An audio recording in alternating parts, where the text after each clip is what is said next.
அழைச்சாக்கா நானே வருகிறேன் அமைச்சர் வந்து தெரிவிச்சிருக்கார். போக்குவரத்து அமைச்சர் தொழிற்சங்கம் கூப்பிடுற இடத்துக்கு வரேன்னு சொல்றாரு அவரு. இது நீங்க எதாவது அழைப்பு எடுப்பீங்களா? அது ஜனங்களை ஏமாத்துற வேலை.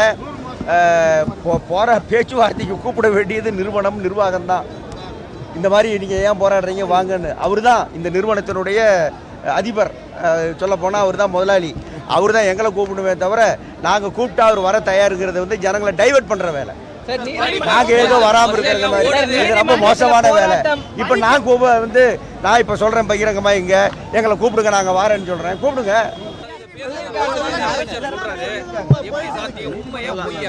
உண்மை இல்லை.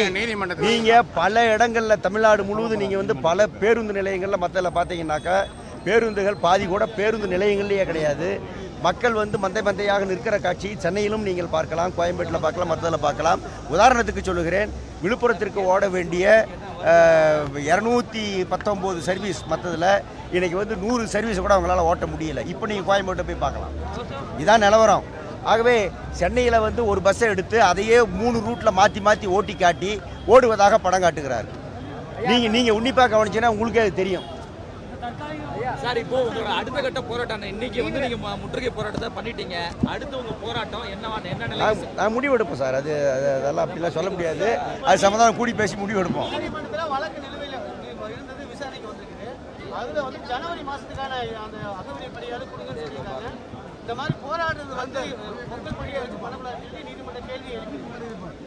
நீதிமன்றம் அப்படி கேள்வி எழுப்பவில்லை.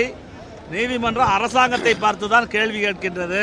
இந்த மாதிரி பிரச்சனை இருக்கிறது, மாற்று ஏற்பாடு என்ன, நீங்கள் என்ன செஞ்சுக்கிட்டு இருக்கிறீங்க, இதெல்லாம் அரசாங்கத்திட்டம் கேட்டு விட்டு வாங்கன்னு தான் நீதியரசர் சொன்னார். இவங்க சட்டவிரோத வேலை நிறுத்தம் என்று சொன்னார்கள்.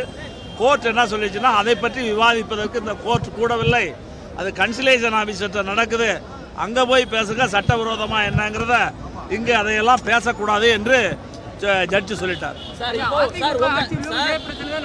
தொடர்ந்து போராட்டங்கள் கூடிய நடந்திருந்தா அது எந்த ஒரு தீர்வு காணல. இப்போ திமுக ஆட்சி அது அங்கே கேட்கணும் சார். இதை தீர்த்து வைக்க வேண்டியவரோடும் நீங்கள் கேட்க வேண்டிய கேள்வி சார். தீர்த்து வைக்க வேண்டியவங்க நாங்கள் இல்லை சார். தீர்த்து வைக்க வேண்டியது கவர்மெண்ட். அங்கே போய் கேளுங்க. போராட்டத்தில இருந்து தோமுசா வந்து உங்க போராட்டத்துக்கு ஆதரவு தராம அரசுக்கு ஆதரவு தெரிவித்து விலகி நிற்கிறது. உங்களுக்கு ஆதரவு தராத நிலைப்பாடு எடுக்க வேண்டிய காரணம் என்ன? அவருடைய கட்சி விசுவாசம், அவருடைய அரசியல் விசுவாசம். நாங்கள் அரசியல் பண்ணுறதாக சொல்கிறாங்க. உண்மையில் தங்களுடைய கட்சி ஆட்சிக்காக அரசியல் காரணமாக இந்த கோரிக்கையை, அவர்களே போராடிய கோரிக்கையை விட்டு எதிர்த்து நிற்பது எல்பிஎஃப் இப்போது எடுத்திருக்கிற தவறான நடவடிக்கை.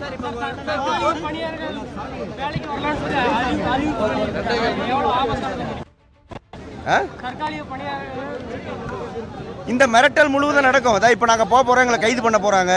இதையெல்லாம் போராட்டத்தில் நாங்கள் எதிர்கொள்ளத்தான் வேணும், எதிர்கொள்வோம். அவ்வளோதான். அதெல்லாம் எந்த பணியாளரோ சார் வரமாட்டேன்னு முடிவெடுத்தா வரமாட்டேன் தான், அவன் வரமாட்டார். அது பார்த்துக்கலாம் சார். இந்த போராட்டத்தை பொறுத்த வரைக்கும் தலைவர்கள் ஆதரவு மட்டும்தான் இருக்கு, இங்க இருக்கக்கூடிய உறுப்பினர்களோட ஆதரவு இல்லை போராட்டத்துக்கு. அதனால தான் இந்த போராட்டம் வந்து வலுவா இல்லைன்னு சொல்லி அமைச்சர், போக்குவரத்து அமைச்சர் குற்றம் சாட்டியிருக்காரு. உண்மை இல்லை. அப்படின்னா வெளியாட்களை எதுக்கு வேலைக்கு கூப்பிடுறாரு? எங்களையும் பணிக்கு வாங்கன்னு அப்பீல் விடுறாரு. நிறைய பேர் வெளியே இருக்கிறதுனால தான் அப்பீல் விட்டுக்கிட்டு இருக்காரு. அதான் உண்மை.